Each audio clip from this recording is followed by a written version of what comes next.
हटिया से पनवा मगाए तो अपने सवाद बिना हो। बहिनी चढ़ी गए अवसान माई के थाने, देखत नीक लागई हो।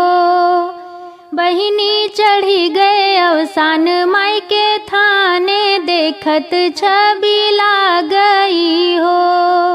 हटिया से सिंदूरा मगाए तो अपने सुहाग बिना हो। बहिनी चढ़ी गए अवसान माई के मंगिया, देखत नीक लागई हो। बहिनी चढ़ी गए अवसान माई के मंगिया, देखत छवि लागई हो। हटिया से चूड़िया मगाए तो अपने सिंगार बिना हो। बहिनी चढ़ी गए अवसान माई के हथवा, देखत नीक लागई हो। बहिनी चढ़ी गए अवसान माई के बहिया, देखत छवि लागई हो।